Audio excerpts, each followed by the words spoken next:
आयुक्तालय कॉलेज शिक्षा राजस्थान के इस प्लेटफॉर्म में आपका एक बार फिर से स्वागत है। आइए आज हम करते हैं नेट जेआरएफ के स्पेक्ट्रोस्कोपी से संबंधित कुछ क्वेश्चंस। पहला क्वेश्चन जो हमारे स्क्रीन पे है, इन्होंने पूछा है कि 13C एनएमआर स्पेक्ट्रम में फिनैंथ्रीन और एंथ्रासीन के जो सिग्नल्स आएंगे वो इनमें से कौन से हैं। तो सबसे पहले हम फिनैंथ्रीन और एंथ्रासीन के स्ट्रक्चर को लिख लेते हैं। इसके लिए हमें फिनैंथ्रीन और एंथ्रासीन के स्ट्रक्चर्स का पता होना ज़रूरी है। दूसरी बात, हमें इनमें से ये देखते ही हमें पता पड़ जा रहा है एक्सक्यूज़ मी कि ये जो स्ट्रक्चर्स हैं इनमें सिमेट्री है, सममितता है। ये देखिए यहाँ एक एक्सिस ड्रॉ किया हुआ है, यहाँ दो एक्सिस ड्रॉ किए हुए हैं। तो इस एक्सिस में फिनैंथ्रीन में ये वाला हिस्सा और ये वाला हिस्सा एक दूसरे के बराबर हैं। आप देख सकते हैं जितने सारे एटम्स हैं दोनों हिस्से में, इधर और इधर की तरफ, वो एक समान स्टीरियोकेमिकली एक दूसरे से संबंधित हैं। जैसा कि आप देख रहे हैं स्क्रीन पे, 1 और 1 सेम टू सेम है, 2 और 2 सेम टू सेम है। इसी तरह से नंबरिंग हम करते गए और हमने देखा टोटल 1 से लेके 7 तक अलग अलग डिफरेंट कार्बन्स हैं। हमें मालूम है कि 13C एनएमआर में जो कि डीकपल्ड है, डीकपल्ड का अर्थ है ये कि इसमें इन कंपाउंड्स में हाइड्रोजन भी है और हाइड्रोजन के भी एनएमआर एक्टिव है, लेकिन उसके साथ डीकपलिंग करी गई है। तो 13C 1H के साथ युग्मन या कपलिंग नहीं करेगा और संकेत आएंगे अगर 13C एनएमआर में तो केवल विभिन्न प्रकार के 13C के संख्या के कारण आएंगे। जितने अलग अलग प्रकार के 13C एटम्स इसके अंदर होंगे या जितने अलग अलग प्रकार के कार्बन एटम्स इन संरचनाओं में होंगे उतने ही संख्या में संकेत आएंगे। ये ठीक वैसा ही है जैसा कि जो 1H एनएमआर में या 31P जो एनएमआर है उनमें हाइड्रोजन कितने अलग अलग प्रकार के होते हैं उतनी ही संख्या में संकेत प्राप्त होते हैं। उसी तरह से फॉस्फोरस के एनएमआर में जितने अलग अलग प्रकार के फॉस्फोरस हैं उतने ही संख्या में फॉस्फोरस के संकेत, एनएमआर के संकेत 31P एनएमआर में मिलते हैं। ये जो क्वेश्चन है ये वाला क्वेश्चन बिना ज़्यादा डीप नॉलेज 31C एनएमआर के बारे में ज़्यादा न जानते हुए भी आप इसको सॉल्व कर सकते हैं। साथ ही साथ जो स्टूडेंट्स थर्ड ईयर में हैं वो अभी से नेट की प्रिपरेशन कर सकते हैं, क्योंकि इसमें कुछ इस प्रकार के क्वेश्चंस को सॉल्व करने के लिए ज़्यादा जानकारी की ज़रूरत नहीं होती है। अब देखते हैं हम एंथ्रासीन को। एंथ्रासीन जो है इस तरह से भी आप इसको डिवाइड कर सकते हैं और इस तरह से भी इसको दो एक्सेस से डिवाइड कर सकते हैं। और आप देख सक रहे हैं कि ये वाला जो ये कार्बन है जिसको हमने नंबर 4 दिया है, ये इस वाले हिस्से और इस वाले हिस्से में केवल ये दोनों हैं जो अलग प्रकार के हैं, बाकी और ये दोनों आपस में एक जैसे हैं और ये दोनों बाकी एटम्स की तुलना में अलग हैं। और अगर हम देखें तो 1 1 1 1 मार्क कर रखा है, तो ये चारों जो 1 से मार्क किए हुए हैं एक प्रकार के हैं। इसी तरह से 2 से मार्क किए हुए भी 4 कार्बन एटम्स हैं, 3 से मार्क किए हुए भी 4 एटम्स हैं। और ये जो 4 से मार्क किए हुए हैं ये दोनों 4 नहीं है बल्कि ये 2 ही एटम होंगे एक प्रकार के। तो टोटल अलग अलग प्रकार के कितने कार्बन एटम्स हुए एंथ्रासीन में? 4 प्रकार के हुए, इसमें 7 अलग अलग प्रकार के हुए। तो जो संख्या इन्होंने पूछी है, number of signals that appear in the broad band decoupled, यानी हाइड्रोजन की कपलिंग नहीं हो रही है, केवल 13C यानी कार्बन एटम के प्रकार के ऊपर डिपेंड करेगी संकेतों की संख्या। तो एक में 7 और एक में 4। तो ये जो आंसर है ऑप्शन सी जिसमें 7 और 4 दिया हुआ है, this is the correct answer. तो आप देख सकते हैं ये आंसर, ये क्वेश्चन बहुत इजीली सॉल्व हो सकता था और इसको जो थर्ड ईयर का स्टूडेंट है वो भी आसानी से सॉल्व कर सकता है। नेक्स्ट क्वेश्चन हमारे स्क्रीन पे है। इन्होंने पूछा है कि एक 400 mH 1H NMR स्पेक्ट्रम है जिसमें आप देख सकते हैं एक ऑर्गेनिक कंपाउंड ने एक डबलेट प्रदर्शित किया है और the 2 lines of the doublet, और डबलेट के जो दोनों लाइंस हैं वो डेल्टा 2.35 और डेल्टा 2.38 ppm पर आ रहे हैं। हमें मालूम है कि जो इन्होंने पूछा है कपलिंग कांस्टेंट, हमें मालूम है कपलिंग कांस्टेंट है किसी एक ही संकेत, ये टोटल एक संकेत है। डबलेट इसलिए है कि दो भागों में विभाजित है, दो भागों में स्प्लिट हो रखा है ये, और किसी भी मल्टीप्लेट के संकेतों के निकटवर्ती संकेतों के बीच की दूरी को हम कपलिंग कांस्टेंट कहते हैं और जिसे जे से प्रदर्शित करते हैं। तो इन्होंने इस जे का मान पूछा है, तो सबसे पहले जो काम हम करेंगे वो है इन 2.38 और 2.35 जिस पर दोनों डबलेट के दोनों संकेत आ रहे हैं, उसको दोनों को माइनस किया, ये वैल्यू निकाला। और बहुत सिंपल है, जो 400 मेगाहर्ट्ज़ पे ये स्पेक्ट्रम चल रहा है, तो 400 से इसको मल्टीप्लाई किया और 12 का वैल्यू आया। दिस वाज क्वाइट इजी और इसका आंसर है 12, ऑप्शन है D. So let's look into the next question. Next question हम कर रहे हैं the metal complex that exhibits a triplet as well as a doublet in 31p NMR spectrum. तो इन्होंने चार स्पेक्ट्रम हमको दिए हुए हैं, चार स्ट्रक्चर्स हमको दिए हुए हैं, चार कॉम्प्लेक्सेस हमको दिए हुए हैं और इन्होंने पूछा है कि 31p NMR स्पेक्ट्रम। अभी अभी हमने बात की थी कि 31p हो, 13c हो या 1h हो, संकेतों की संख्या उतनी ही होगी जितने अलग अलग प्रकार के एटम्स, संबंधित एटम्स होंगे। यानी 1h में अलग अलग प्रकार के हाइड्रोजन, 13c में अलग अलग प्रकार के कार्बन और 31p में अलग अलग प्रकार के फॉस्फोरस की संख्या के ऊपर डिपेंड करेगा कितने संकेत आ रहे हैं। तो इस बात को ध्यान में रखते हुए हम इन मेटल कॉम्प्लेक्सेस जो हमको दिए हुए हैं, ये 1 2 3 4, इनके स्ट्रक्चर्स को हम ड्रॉ कर लें। यदि हमें याद हो तो बहुत अच्छी बात है, नहीं तो हम इसको ड्रॉ करके देख सकते हैं। देखिए जो फेसाइल है, इसके एक फेस में ये तीनों PPH3 जो है वो लगा हुआ होगा, अटैच्ड होगा इरिडियम के साथ, और हम देख सकते हैं कि ये तीनों का जो रिलेशन है, स्टीरियो केमिकल रिलेशन है बाकी 3 Cl के साथ और आपस में वो एकदम एक समान है।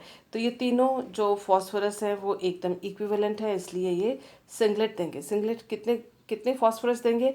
3 फॉस्फोरस मिलकर एक सिंगलेट एकक सिग्नल देंगे। उसी तरह से जब हमने ट्रांस जो कॉम्प्लेक्स लिखा है इसका, जिसमें ClCO और PPH3 ट्वाइस है, तो उसको जब हमने ड्रॉ किया तो हमने देखा कि ये दोनों जो PPH3 हैं वो एकदम इक्विवेलेंट है, क्योंकि इनका रिश्ता इन दोनों जो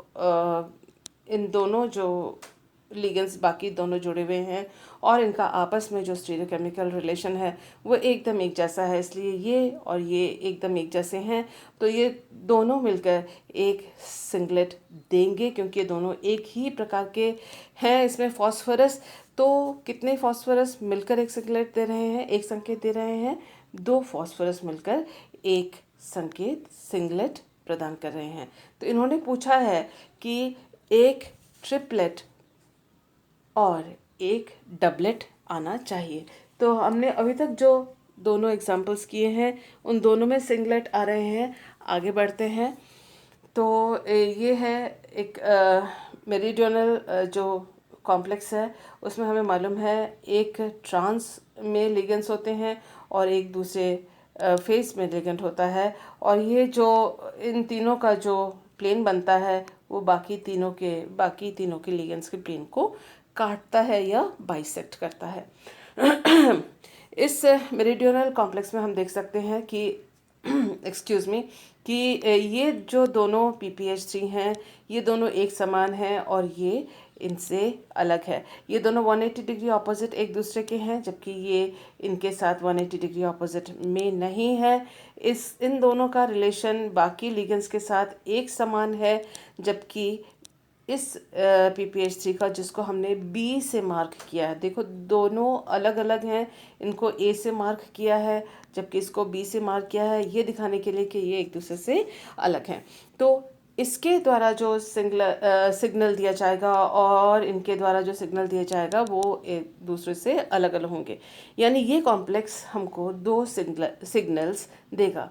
तो 2 सिग्नल्स देगा और हम इसको ये सिग्नल्स, ये जो PPH3 है ये इसके और इससे युग्मित होगा, क्योंकि फॉस्फोरस में I का मान हाफ है, इसलिए n+1 का रूल लगाते हुए हम इसमें नेबर n जो नेबर है इसके एक या दो, एक और दो, तो इसके लिए n की संख्या होगी 2, तो 2 + 1, n+1 यानी 2 + 1 अगर करें बराबर आएगा 3। तो उसका मतलब ये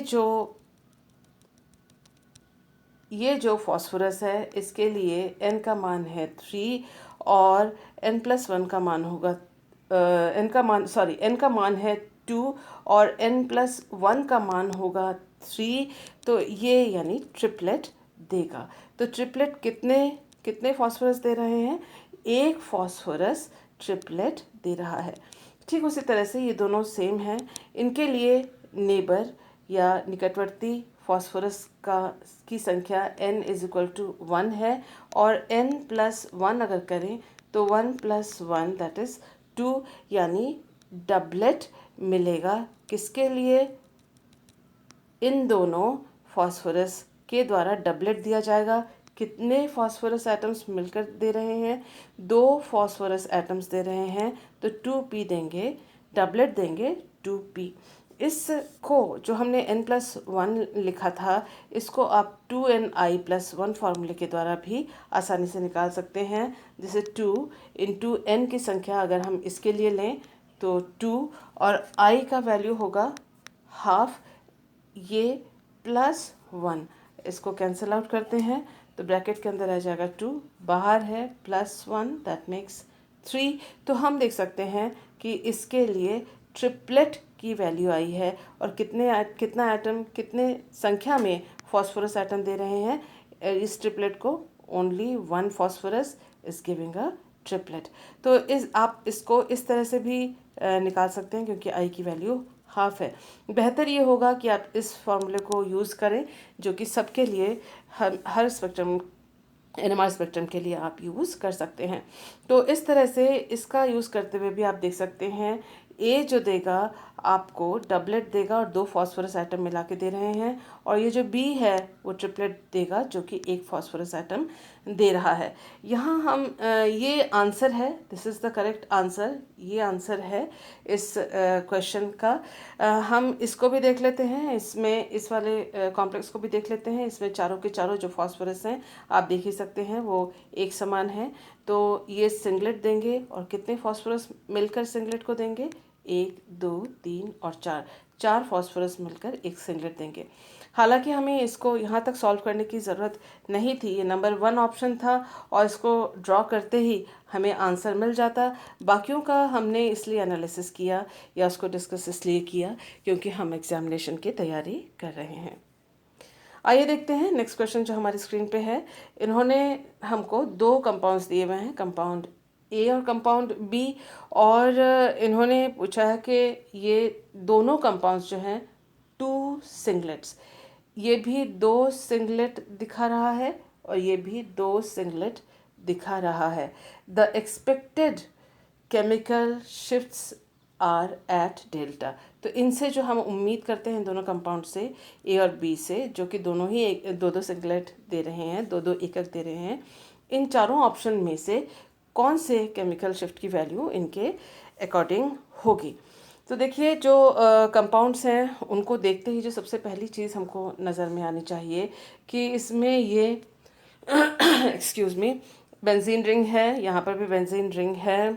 दोनों में अंतर ये है कि ये सी जो है सिंगल बॉन्ड ओ के साथ जुड़ा हुआ है, यहाँ single bond and single bond है, और इसमें आप देख सकते हैं कि ये जो डबल बॉन्ड है वो सिंगल बॉन्ड और फिर इस बेंजीन रिंग से जुड़ा हुआ है।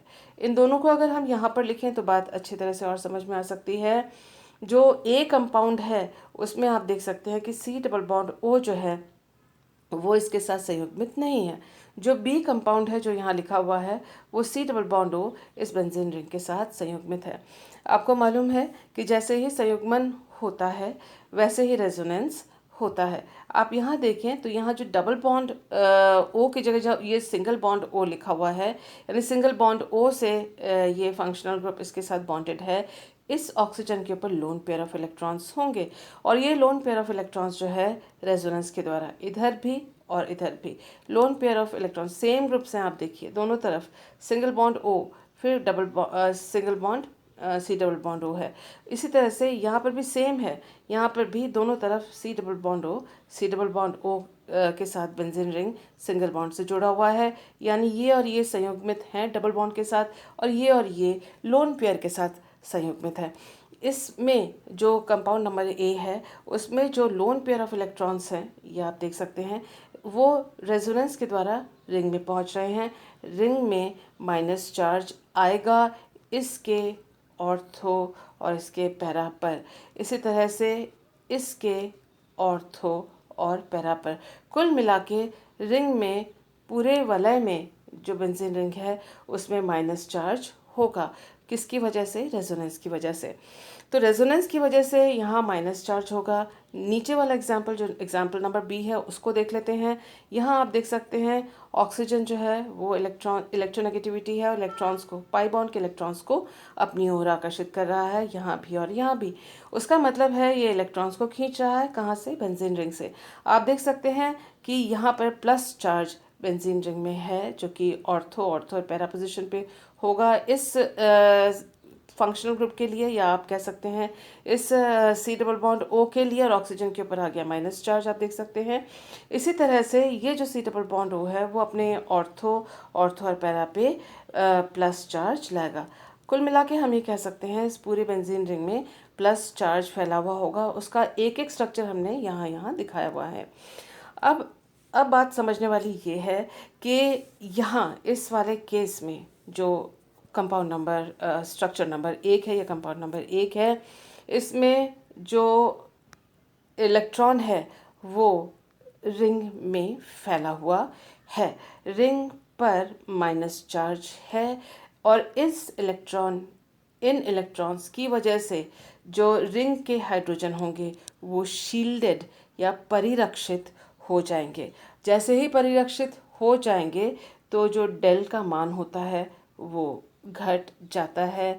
और आप यहाँ देखिए, इस जगह पे आप देखिए यहाँ इलेक्ट्रॉन्स मूव आउट हो गए हैं, बाहर की ओर चले गए हैं, तो ये यहाँ पर इलेक्ट्रॉन्स की कमी हुई है, यानी रिंग जो है उसमें इलेक्ट्रॉन्स की कमी हुई है और रिंग के जो हाइड्रोजन हैं वो डी शील्डेड हो जाएंगे, जैसा कि यहाँ पर स्ट्रक्चर के नीचे लिखा हुआ है।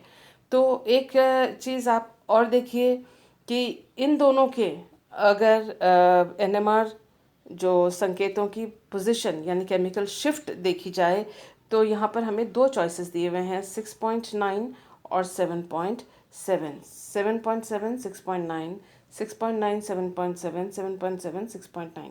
तो हम ये देख सकते हैं कि यहाँ जहाँ डी शील्डेड हो जाते हैं, डी शील्डेड के साथ साथ डेल वैल्यू ज़्यादा होगी। तो एरोमेटिक रिंग जो है उसका 7 से लेकर 8 के बीच में यूजुअली डेल की वैल्यू आती है। तो ये जो 6.9 और 7.7 है ये एरोमेटिक रिंग के लिए है। अब हमने समझ लिया है कि ये डी शील्डेड है, डेल का वैल्यू ज़्यादा होगा, तो 6.9 और 7.7 में से इसके डेल की वैल्यू, एरोमेटिक रिंग के डेल की वैल्यू यहाँ पर 7.7 आएगी। तो B के लिए जहाँ 7.7 है उस ऑप्शन को हम ढूंढते हैं। तो B के लिए यहाँ A के लिए 7.7 है, क्रॉस किया, A के लिए 7.7 है, हमने क्रॉस किया। इन दोनों ऑप्शन में से हमें आंसर चुनना होगा। तो इन दोनों को हमने नेगेट किया, बाकी इनसे हमें आंसर ढूंढे।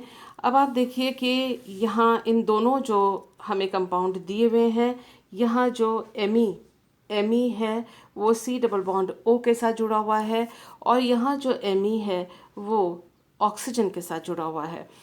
ये जो सी डबल बॉन्ड O है वह इस CH3 के एमी ग्रुप के प्रोटॉन को उतना डी शील्ड नहीं कर पाएगा। ये इलेक्ट्रॉन आकर्षित तो करेगा लेकिन यहाँ कार्बन है जिसके ऊपर प्लस चार्ज है, ये थोड़ा सा इलेक्ट्रॉन में इस कार्बन बॉन्ड से खींचेगा, एनाइसोट्रॉपिक इफेक्ट होगा जिसकी वजह से ये डी शील्डेड होगा। लेकिन यहाँ जो मिथाइल ग्रुप है वो डायरेक्टली ऑक्सीजन से जुड़ा हुआ है, जिसका -I प्रभाव इस एनाइसोट्रॉपिक इफेक्ट से ज़्यादा होगा। तो ये इलेक्ट्रॉन को मिथाइल ग्रुप से अधिक अपनी ओर आकर्षित करेगा, तो उसका मतलब ये ज़्यादा डीशील्डेड होगा। ज़्यादा डीशील्डेड यानी डेल का वैल्यू हाई। यहाँ कम डीशील्डेड होगा तो डेल की वैल्यू कम। अब हमें इन दोनों में से ढूंढना है कि किस में बी, क्योंकि ये बी था, बी के डेल का मान हाई है। तो यहाँ देखिए बी का डेल का मान 3.9 दिया हुआ है और उसके नीचे वाले में 2.1 दिया हुआ है। तो डेल का वैल्यू बी के लिए, मिथाइल ग्रुप के लिए ज़्यादा होना चाहिए। ये आंसर गलत है। Option number 1 is the correct answer. तो इस तरह से हम लॉजिकली डिड्यूस करके अपने आंसर तक आसानी से पहुंच सकते हैं। आइए देखते हैं नेक्स्ट क्वेश्चन। बहुत ईजी है ये, 2019 जून में आया हुआ क्वेश्चन है। ये काफ़ी इजी क्वेश्चन है। इसमें से इन्होंने पूछा है the number of 1H NMR signal for the following compound. ये हमको कंपाउंड दिया हुआ है, देखते ही हमें पता पड़ता है कि ये सममित है, सिमेट्रिक है। यहाँ से आप बीच में से C2 एक्सिस इसमें ड्रॉ कर सकते हैं। 180 डिग्री इसको अगर आप घुमाते हैं इस एक्सिस के आसपास, तो आप देख सकते हैं जो ये CH3 ग्रुप है, ये अगर बीच में से निकालें तो हम देख सकते हैं कि ये जो CH3 ग्रुप है वो 180 घूमकर 180 के बाद इस पोजीशन पर आ जाएगा। अब हम इस क्वेश्चन को देखते हैं कैसे 1H NMR संकेतों की संख्या निकालेंगे।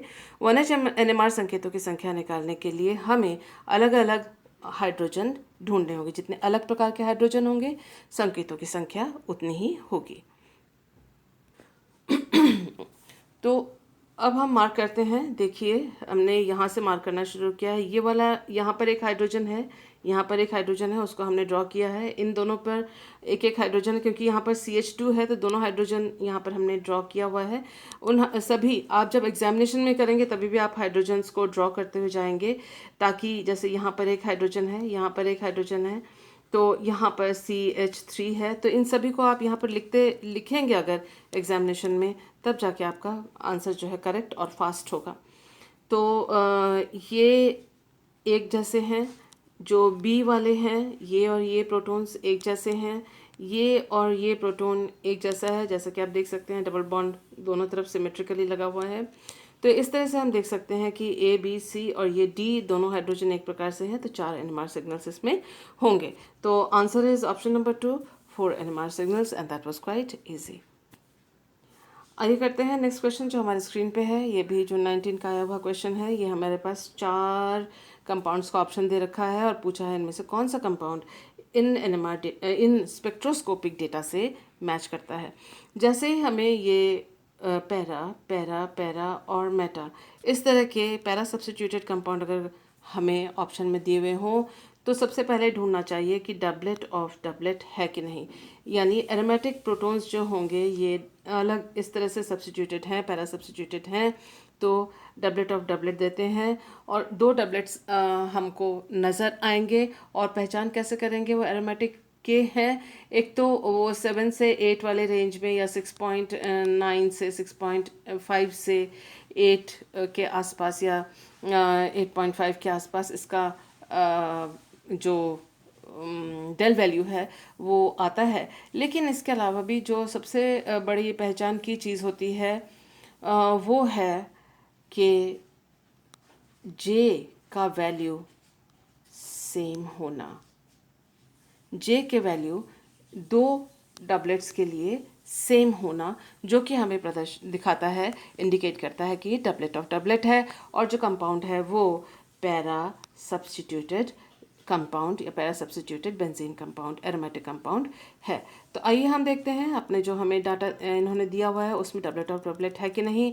अगर डबलेट ऑफ डबलेट है, 2 डबलेट्स हैं जिनके जे का मान सेम है, तो ये पैरा सब्स्टिट्यूटेड कंपाउंड की बात कर रहे हैं। सबसे पहले इन्होंने दिया हुआ है IR 1685 सेंटीमीटर इनवर्स। ये कीटो ग्रुप के लिए है, लेकिन आप देखें कि सभी में C डबल बॉन्ड O है, तो ये हमारे किसी खास काम का नहीं है। इसको छोड़ा हमने, आगे चलते हैं। यहाँ 1H NMR का डेटा दिया हुआ है। डेल का वैल्यू इन्होंने दिया हुआ है, देखिए डबलेट दिया हुआ है, जे का वैल्यू है 8 हर्ट्ज़ और डेल का वैल्यू है 7.6, और इन्होंने साथ में दिया हुआ है आप देख सकते हैं दूसरा जो है वो भी जे का वैल्यू है 8, जैसा कि यहाँ पर जे का वैल्यू है। ये भी इन्होंने डबलेट दिया हुआ है। तो डबलेट ऑफ डबलेट हैं, 2 डबलेट्स इसके अंदर इन्होंने दिए हुए हैं, और एक नंबर यहाँ पर मिसिंग है, डेल का वैल्यू यहाँ पर मिसिंग है। तो डबलेट ऑफ डबलेट है। मैं आपको डेल का वैल्यू बताती हूँ नेक्स्ट स्लाइड से।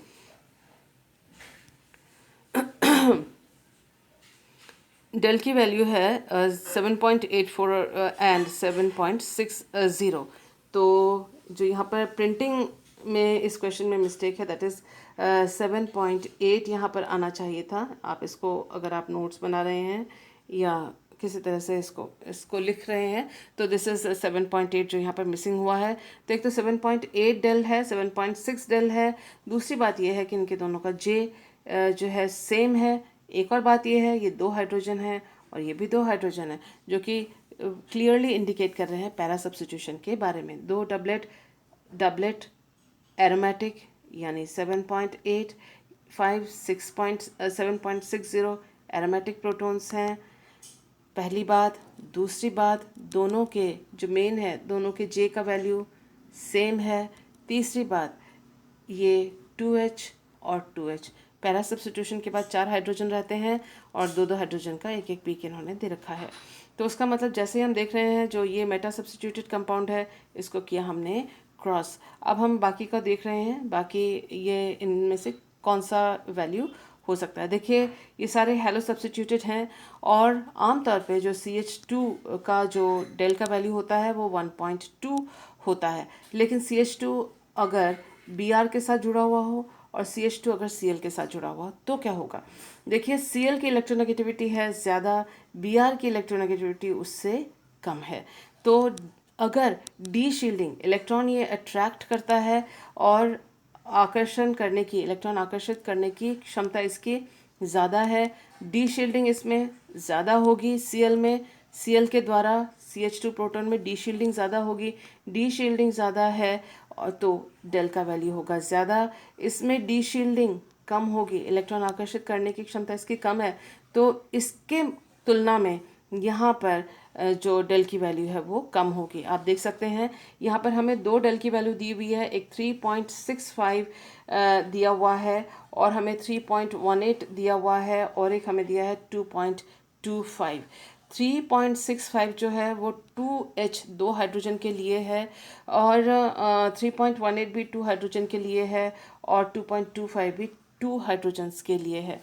तो इसमें अगर हम बात करते हैं तो जो 3.65 है वो इसलिए है कि CH2Cl उसके साथ है। ये CH2Br भी इसके लिए नहीं होगा, और ये जो एनाइसोट्रॉपिक इफेक्ट इसकी वजह से जो यहाँ पर डीशील्डिंग होगी वो इनकी तुलना में यहाँ पर कम होगी। तो ये जो वैल्यू है 3.65, इसके CH2 को जस्टिफाई नहीं करता, क्योंकि 3.65 की वैल्यू यहाँ आना मुश्किल है, ना तो यहाँ आ सकता है ना तो यहाँ आ सकता है। तो इसको भी क्रॉस किया, ये भी 3.65 तक नहीं पहुँच सकेगा, 3.3 के आसपास होगा, तो ये भी नहीं इसको जस्टिफाई कर रहा है। तो ऑप्शन हमारा फर्स्ट ही है। इसका पूरा विश्लेषण देखिए, इन्होंने एक और चीज़ दी हुई है, यहाँ तक तो हम आंसर तक पहुँच गए, लेकिन अगर आप इसको पूरा डिस्कस करना चाहते हैं अपनी स्टडीज़ के लिए, तो इलेक्ट्रॉन आयनाइजेशन जो electron ionization EY mass spectrum है, E1 मास स्पेक्ट्रम जो है, उसमें आप देख सकते हैं 200 और 198 पर 1:1 के 2 बराबर, लगभग बराबर हाइट के, एक 200 पे और एक 198 पे EI का पीक है मास स्पेक्ट्रोस्कोपी में, जो ये दिखाता है कि ब्रोमीन इसके अंदर, मॉलिक्यूल के अंदर है। ब्रोमीन हालांकि इन सभी के अंदर है, लेकिन हमको मास ढूंढना पड़ेगा कि फ्रैक्शन इसके अनुसार हो रहा है कि नहीं। और दूसरा है 185 और 183 पे 1:1 के दो पीक्स आ रहे हैं, जो कि ये दिखाते हैं कि ब्रोमीन कंपाउंड के अंदर है। हालांकि वही बात, ब्रोमीन सभी के अंदर है, लेकिन 185 और 183 पर पीक्स आ रहे हैं, तो उसको भी हमें जस्टिफाई करना है। अगर एग्जामिनेशन में बैठे हैं तो जस्टिफाई करने की ज़रूरत नहीं, क्योंकि आपने डेटा यहाँ तक करके लॉजिकली आप यहाँ तक आंसर तक पहुँच गए हैं। लेकिन क्योंकि आप पढ़ रहे हैं कॉम्पिटिटिव एग्जामिनेशंस के लिए, तो आइए उसको हम जस्टिफाई भी कर लेते हैं। तो देखिए, जो 35 CL है, उसका जो एबंडेंस है 100 है और 37 का 32 है, तो ये 1:1 का रेशियो का पीक नहीं देगा। और 79 BR और 81 BR जो है उसका 100 और 98 लगभग एक जैसे का एबंडेंस है, तो ये 1:1 का पीक मास स्पेक्ट्रोस्कोपी में, इलेक्ट्रॉन आयनाइजेशन स्पेक्ट्रोस्कोपी जिसकी की बात अभी यहाँ पर इन्होंने पीक की बात की है, उसमें ये पीक देगा। तो ये हमारा कंपाउंड है, आप देख सकते हैं सबसे ज़्यादा 3.65 यहाँ पर है। यहाँ जो एरोमेटिक रिंग के जो दो पीक्स हैं 7.84 और 7.65 डेल्टा पे हैं, और डबलेट ऑफ डबलेट्स इसलिए है क्योंकि पैरा सब्स्टिट्यूशन है। ये इलेक्ट्रॉन को अपनी ओर खींचता है, तो इसका एनाइसोट्रॉपिक इफेक्ट की वजह से CH2 का जो डेल वैल्यू है, उस CH2 का डी शील्डिंग होगा, और इसका जो डेल वैल्यू है वो हाई होगी, जबकि आमतौर पे CH2 की वैल्यू जो होती है डेल की वो 1.2 आती है। ये जो CH2 है ये 2.25 डेल पे दे रहा है। वो इसलिए दे रहा है कि इधर भी इलेक्ट्रॉन आकर्षी समूह एक्सक्यूज मी है, और इस साइड में भी इलेक्ट्रॉन आकर्षी समूह है, तो इसलिए इसकी भी डीशील्डिंग हुई है। और यहाँ पर 1.2 डेल की जगह जो इसका नेचुरल जहाँ पीक आता है उस पोजीशन के बजाय यहाँ पर 2.25 डेल पर पीक आ रही है। तो ये हमारा आंसर था। लेकिन जो यहाँ पर मैक्लोफर्टी रीअरेंजमेंट होता है या बीटा क्लीवेज आप हो सकता है देख सकते हैं कि गामा अगर हाइड्रोजन है तो ये इस वाले कंपाउंड को इस प्रकार से लिखा हुआ है, जहाँ कि आप देख सकते हैं ये अल्फ़ा ये रहा, ये बीटा ये रहा, ये गामा ये रहा। तो गामा हाइड्रोजन का ट्रांसफ़र यहाँ पर OH पर हुआ। आप देख सकते हैं मॉलिक्यूलर आयन ये है पूरा मास स्पेक्ट्रोस्कोपी में, और ये हाइड्रोजन का ट्रांसफ़र हुआ, और ये इस तरह से इलेक्ट्रॉन के जो मूवमेंट के बाद आप देख सकते हैं कि ये वाला बॉन्ड जो है टूटा, और यहाँ इन दोनों के बीच में एक डबल बॉन्ड बना, इन दोनों कार्बन के बीच में। ये एक फ्रैगमेंट है और ये एक फ्रैगमेंट है। मास इनका निकालेंगे तो एक 198 और 200 का इनका मास आएगा, और ये दोनों का जो रेशियो होगा 1:1 आएगा। इसी तरह से हम जब दूसरी तरह से भी मैक्लोफर्टी रीअरेंजमेंट किया जा सकता है, और बेंजीन रिंग के साथ भी हो सकता है। हाइड्रोजन का इस तरह से ट्रांसफ़र हुआ, आप देख सकते हैं ये रहा, 2 हाइड्रोजन इस वाले कार्बन पर लग गए हैं, और इसके साथ ही इस वाले बॉन्ड का क्लीवेज हुआ है, जिससे यहाँ पर C डबल बॉन्ड C आप कह सकते हैं ये वाली जगह पे डबल बॉन्ड तैयार हुआ, और ये फ्रैगमेंट अलग और ये फ्रैगमेंट अलग। इन दोनों का अगर मास निकालें 185 और 183 आएगा, और इन दोनों का जो है 1:1 इसमें जो है 198 और 200 मास आ रहा है, और इसका जो आएगा 183 और 185 आएगा। आप पूछ सकते हैं कि क्यों, क्योंकि इसमें एक बार ब्रोमो को लिया है हमने 79, और दूसरी बार ब्रोमो को लिया है हमने 81। तो अगर हम इसका मास निकालें तो एक बार आएगा 198 और एक बार आएगा 200। उसी तरह से जब इसका मास निकालेंगे तो एक बार आएगा 185 और एक बार आएगा 183। तो दोनों ब्रोमो के आइसोटोप्स लेकर जो इस फ्रैगमेंट का मास आएगा वो 1:1 इस तरह से पीक देगा। तो ये हुआ जस्टिफिकेशन ऑफ द आंसर। ये इसमें थोड़ा सा वर्कआउट करना था, लेकिन था ये इजी। नेक्स्ट क्वेश्चन हमारे स्क्रीन पे है। इसमें इन्होंने पूछा है कि स्टाइरीन ये रहा, इसका HBr के साथ इन्होंने रिएक्शन करवाया और 2 आइसोमर मिले A और B। स्टाइरीन पे क्योंकि डबल बॉन्ड है ही और HBr का एडिशन है, तो हमें मालूम है मेजर प्रोडक्ट एक बनेगा और एक माइनर प्रोडक्ट बनेगा।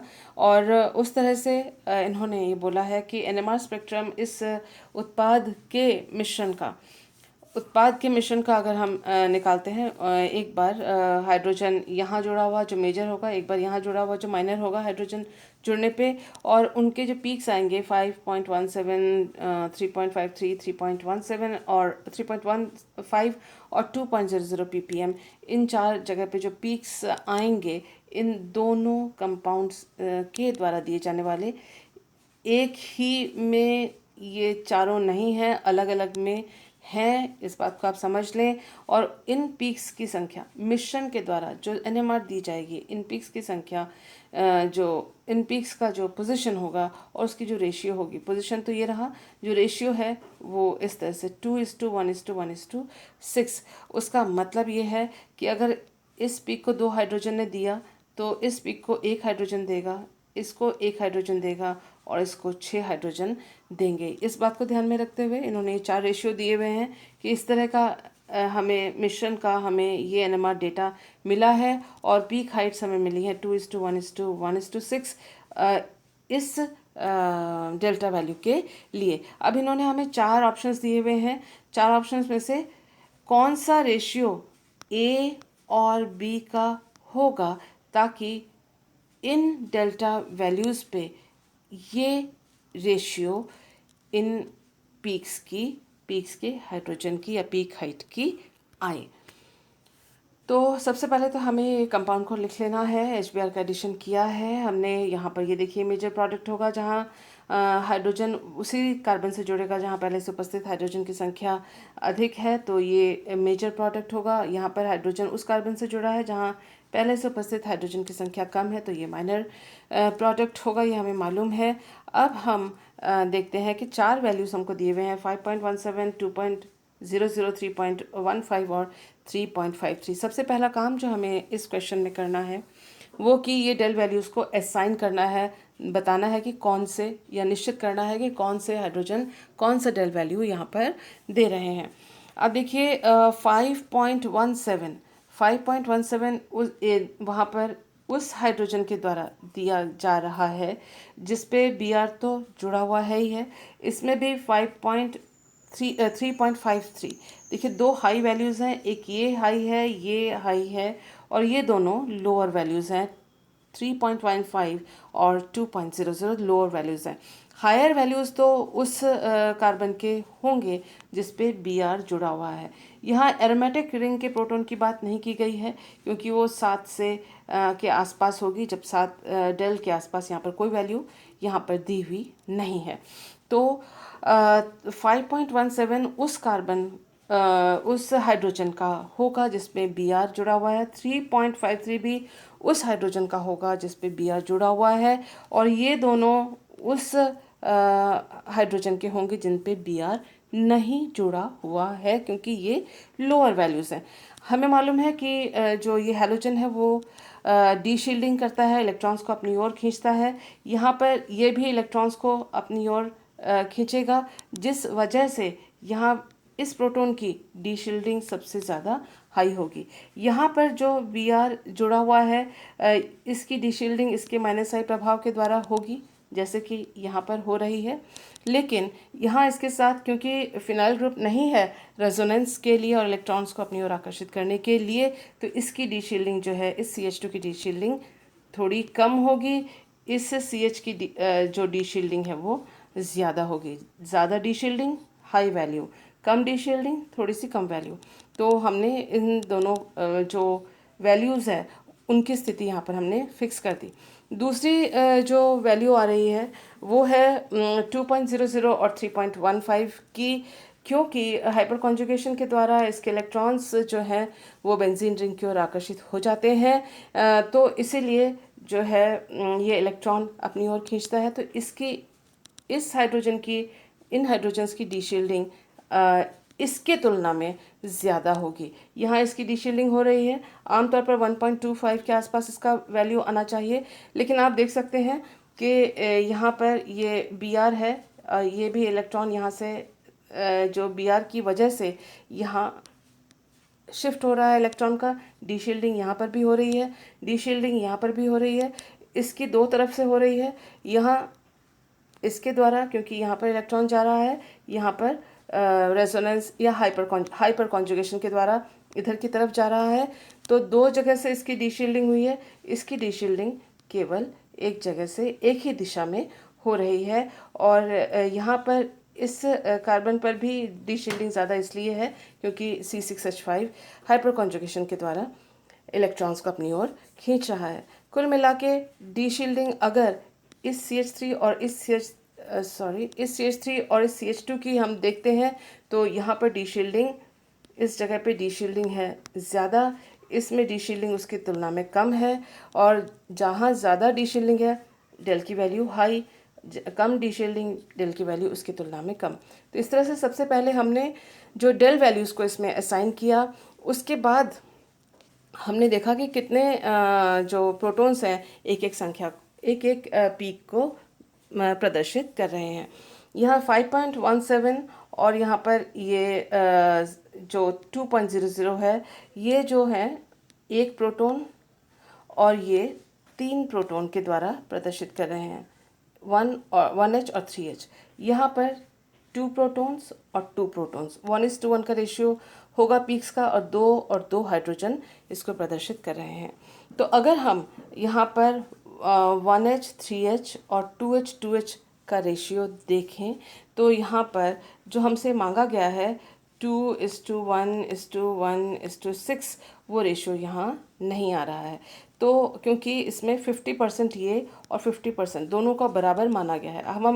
हमें मालूम है कि जो 2 है वह 5.17 का है। अगर आप देखना चाहें तो इधर देख सकते हैं। देखिए ये जो 2 है वो 5.17 के लिए है, 6 जो है वो 2.00 के लिए है। इस बात को याद करते हुए चलिए इसको दोबारा सॉल्व करने की दिशा में आगे बढ़ते हैं।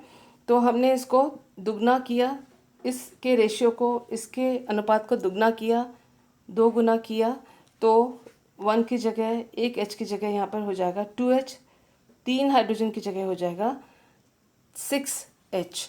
अब हमने दोबारा कोशिश की, इसको हमने आधा मतलब जितना पहले था उतना ही रखा है, इसको दुगना किया है तो इसके 2H और 2H ही रहेंगे, इसके 2H और 6H हो गए। अब भी अगर हम इस पूरे को डिवाइड करेंगे 2 से तो इसमें 1 आएगा, 3 आएगा, 1 आएगा, 1 आएगा, जो कि हमसे जो मांगा गया है 2:1:1:6 रेशियो के बराबर नहीं है। इसलिए फिर हमने इसको कैंसिल किया, दोबारा हमने उसको 4 गुना किया। अब हमने इसको दोबारा मल्टीप्लाई किया यानी 4 गुना किया। 4 गुना करने पर तो हम देख सकते हैं कि यहाँ 1:4 4 और 3:4 12, तो इसका 4 गुना 4 और 12 आ गए, उसको जितना था उतना ही हमने रखा है। अब हम देखते हैं कि अगर सबको 2 से डिवाइड कर दिया जाए, सारे को 2 से डिवाइड कर दिया जाए तो हमारे पास रेशियो आएगी 2:6:1:1। ये रेशियो हमारे पास आ रही है। और ये 2 आ रहा है किसके लिए? 2 आ रहा है 5.17 के लिए।